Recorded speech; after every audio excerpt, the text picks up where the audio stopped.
ছোটবেলা থেকেই আমরা বারমুডা ট্রায়াঙ্গেলের কথা শুনে আসছি, জেনে আসছি এটা পৃথিবীর সবচেয়ে ভয়ঙ্কর জায়গা। কিন্তু সময়ের সাথে সাথে মানুষ এমন সব জায়গা আবিষ্কার করেছে যেগুলো বারমুডা ট্রায়াঙ্গেল চেয়েও বেশি ভয়ঙ্কর। সেসব জায়গাগুলোতে হাজার হাজার বছর ধরে ঘটে আসছে নৃশংস ঘটনা, যেখানে মানুষ গেলে আর কখনোই ফিরে আসে না। তো চলুন ঘুরে আসা যাক এই শহরের কোলাহল থেকে হাজার হাজার মাইল দূরে অবস্থিত জনমানব বিচ্ছিন্ন এসব মৃত্যুপাত থেকে। তার আগে ভিডিওটিতে লাইক করে চ্যানেলটি সাবস্ক্রাইব করে দিন।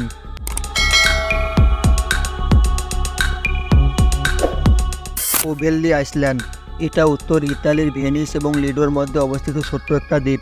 এটাকে বলা হয় ভূতের দ্বীপ। এখানে একটা পরিত্যক্ত মানসিক হাসপাতাল আছে। বলা হয় তাকে এখানে 1920-এর দশকে ভয়াবহ সব কেমিক্যাল নিয়ে পরীক্ষা নিরীক্ষা করা হতো। আজ থেকে প্রায় 600 বছর আগে ইউরোপে প্লেগ রোগ মহামারী আকারে ছড়িয়ে পড়েছিল। এতে ইউরোপের প্রায় 3 ভাগের 1 ভাগ মানুষ মারা যায়। এই সময়টাতেই এই দ্বীপটা ব্যবহার করা হতো।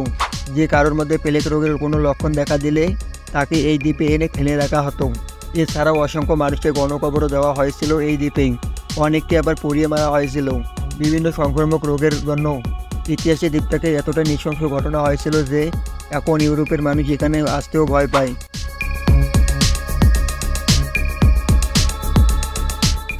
রানইট আইসল্যান্ড, এই দ্বীপ প্রশান্ত মহাসাগরের মার্শাল দ্বীপপুঞ্জের 40টা দ্বীপের মধ্যে একটা। বাংলায় এর ডাকনাম হলো কবরস্থান। আমেরিকা এবং রাশিয়ার মধ্যে চলা সেনায়ী যুদ্ধের সময় এটা পারমাণবিক বোমার আবর্জনা হিসেবে তৈরি হয়েছিল। বর্তমানে মার্শাল দ্বীপপুঞ্জের 40টা দ্বীপের কেবলমাত্র 3টা এখানে বসবাসযোগ্য আছে। এখানে এখন মাত্র 650 জন মানুষ বসবাস করে। তাছাড়া এই দ্বীপে চারপাশে সমুদ্রের পানির উচ্চতা প্রতিদিন বাড়ছে, ফলে যে কোনো সময় বন্যায় তলিয়ে যাওয়ার প্রবল আশঙ্কা আছে। সম্ভাবনা রয়েছে 2100 সালের মধ্যে এটা পুরোপুরিভাবে ডুবে যাবে। বিভিন্ন সময় বিভিন্ন পারমাণবিক বোমার পরীক্ষার ফলে এখানে বিভিন্ন গর্তের ভয়ঙ্কর সব চিহ্ন আছে। বর্তমানে সেই সব গর্তকে ব্যবহার করা হচ্ছে পারমাণবিক বর্জ্য রাখার জন্য, আর এগুলো থেকে ভবিষ্যতে ভয়াবহ বিস্ফোরণের আশঙ্কাও রয়েছে।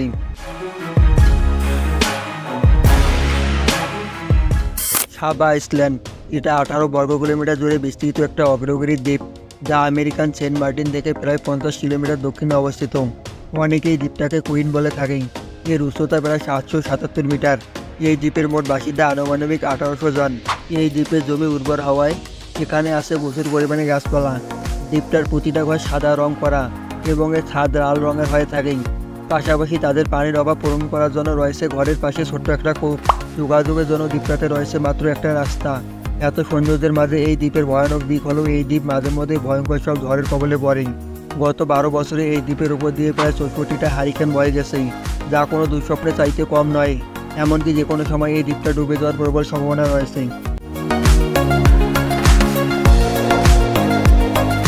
হাশিমা দ্বীপ, জাপান, 1885 সালে জাপানি কোম্পানি মিৎসুবিশি কয়লা সন্ধানে 2190 মিটার মাটি খুঁড়ে সৌভাগ্যবশত একটা জনমানবহীন দ্বীপে তারা কয়লার সন্ধান পেয়ে যায়। তাই তারা 1890 সালে এই দ্বীপটা কিনে নেয়। এই সময় কয়লাই ছিল জ্বালানির একমাত্র উৎস, ফলে এখানে প্রায় বছরে 4,10,000 টন কয়লা উৎপাদন হতো।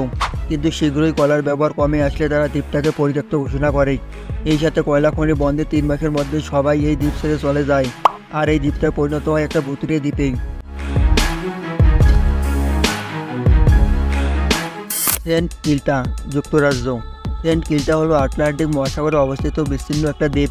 এটা উত্তর আমেরিকা থেকে 64 কিলোমিটার উত্তর পশ্চিমে এবং স্কটল্যান্ড থেকে পশ্চিম উপকূল থেকে 163 কিলোমিটার দূরে অবস্থিত। এই দ্বীপের মোট জনসংখ্যা মাত্র 100 জন। 1851 সালের পরে সম্ভবত জনসংখ্যা কখনো 180 ছাড়াই নেই। এখানে এখন যারা বসবাস করে তারা সবাই মূলত চাকরিজীবী। এই দ্বীপগুলোতে পুরনো যুগের অনেক স্থাপনা আছে। এই সাথে আছে স্থানীয়দের ফেলে দেওয়া অনেক স্মৃতিচিহ্ন, যেগুলো ইউনেস্কো পরবর্তীতে উদ্ধার করেছে।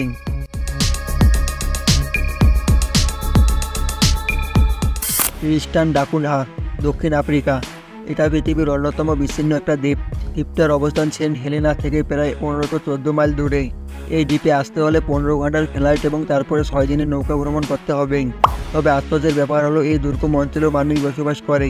এখানে প্রায় 242 জন মানুষের বাস। এখানে প্রতি বছর পর্যটকদের ভ্রমণের জন্য একটা নির্দিষ্ট সময় দিয়ে দেওয়া হয়। তখনই কেবল টুরিস্টরা এই দ্বীপটাতে ভ্রমণ করতে পারেন। আর এই দ্বীপে যোগাযোগের একমাত্র রাস্তা হলো নৌপথ।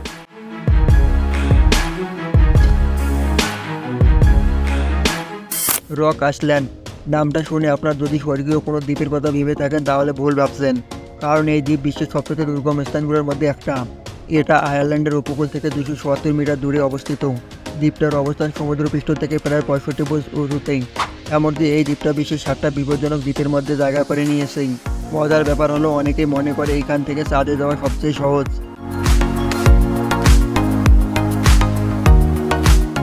মিয়াকি আইল্যান্ড, এই দ্বীপে সবচেয়ে ভয়ঙ্কর ব্যাপারগুলোর এখানে অনেক ক্ষতিকর বিষাক্ত পদার্থ আছে। এমনকি একটা সময় এই দ্বীপে এসে কেউ নিঃশ্বাস নিলেও সেই সঙ্গে সঙ্গে মারা যেত। এই দ্বীপটা জাপানের টোকিও শহর থেকে 180 কিলোমিটার দূরে অবস্থিত। এই দ্বীপের আরেকটা বিপজ্জনক দিক হলো অগ্নেয়গিরি থেকে ঘন ঘন ভয়ঙ্কর অগ্নুপাত ঘটা। ধারণা করা হয় গত 5 বছরে অনেক বড় বড় 13টা অগ্নুপাত ঘটেছে।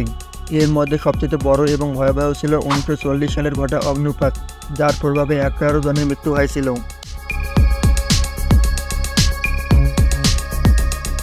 পাপুয়া নিউগিনি, এমন মানুষ খুঁজে পাওয়া কঠিন যারা কিনা পাপুয়া নিউগিনির নাম শোনেননি।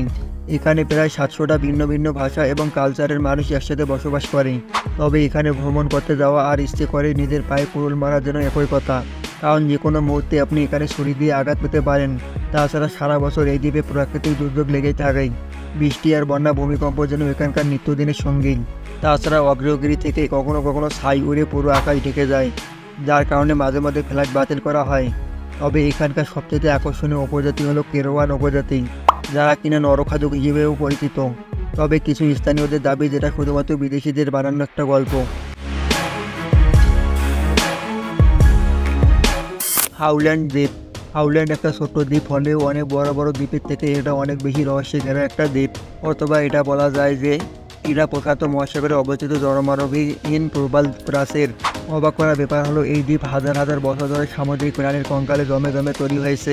দ্বীপটা মূলত বিখ্যাত হয়ে ওঠে 1937 সালে, যখন অ্যামেলিয়া এয়ারহার্ট নামক এক ব্যক্তি এই দ্বীপে এসে রহস্যজনকভাবে হারিয়ে যায়। তাকে আর কখনোই খুঁজে পাওয়া যায়নি।